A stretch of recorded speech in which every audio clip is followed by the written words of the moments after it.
some fun. You wanna keep on dancing, we can keep on running. Oh, don't take a can. You wanna have Mais some pas fun. dans n'importe quel magasin, celui-ci finalement est ouvert. Ben oui, parce qu'il est ouvert 24 heures sur 24. Absolument. C'est à Paris, c'est une première, Isabelle. C'est une première, et non seulement c'est ouvert 24 heures sur 24, 7 jours sur 7, mais c'est vraiment une toute nouvelle conception. C'est-à-dire que ça allie toutes les technologies. On va pouvoir, par exemple, payer avec son smartphone. C'est un exemple parmi d'autres. Mais au niveau de la conception, il y a une vraie modernité, pour ne pas dire une vraie révolution.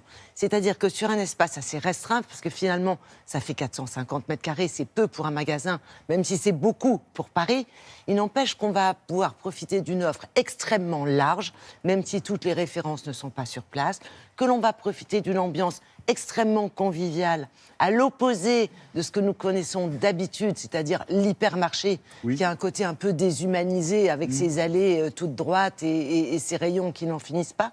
Là, c'est vraiment le contraire. Vous avez de beaux produits, vous avez bien ce une rayon. ambiance... oui, voilà, vous avez un côté épicerie fine où on va valoriser des produits plaisir comme le chocolat. Vous avez des courses alimentaires de tous les jours que vous pouvez faire.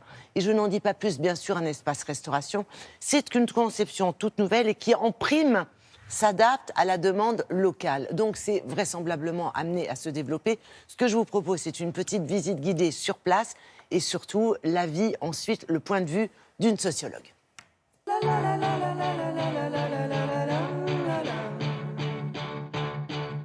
On a voulu concevoir le magasin de demain. On a concilié magasin physique avec le digital. On a pris le meilleur des deux. La première chose que le client voit quand il rentre, c'est l'espace restauration. Donc un bar à croques, du snacking, un bar à salade, des fruits et légumes.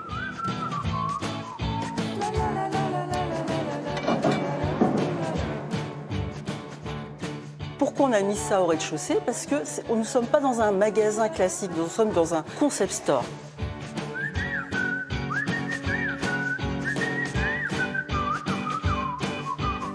La restauration fonctionne très bien. Nous avons une offre diversifiée de qualité. L'épicerie fine, on a tous envie de se faire plaisir par des produits d'exception.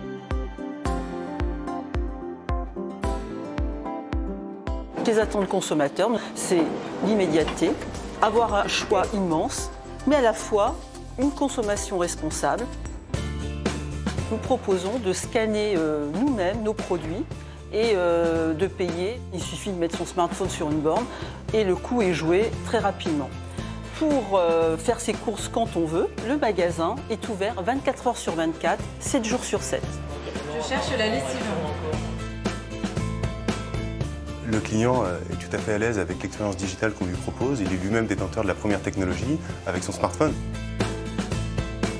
J'ai un mur sur lequel je peux commander des produits que je ne trouve pas dans ce magasin et me faire livrer. Le magasin est conçu comme un appartement et ici, nous sommes au niveau du salon où sont exposés des produits, des meubles, de la déco que le client peut acheter. S'il veut d'autres produits, d'autres décos, d'autres couleurs, il peut aller sur une borne et commander sur la borne.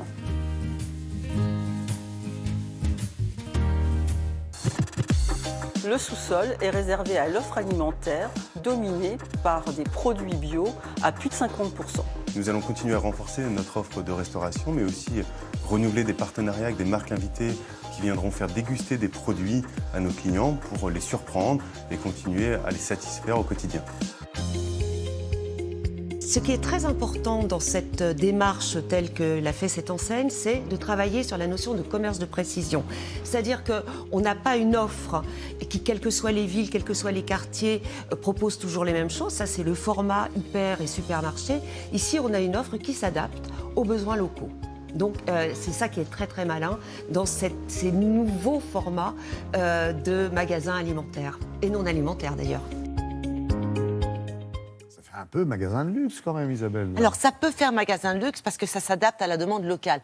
Comme c'est au rond-point des Champs-Élysées, effectivement, ça va être une clientèle qui sort le soir, qui va au spectacle, une clientèle de touristes chic, qui a besoin d'épicerie fine. Quand on est touriste, on veut du produit français représentatif.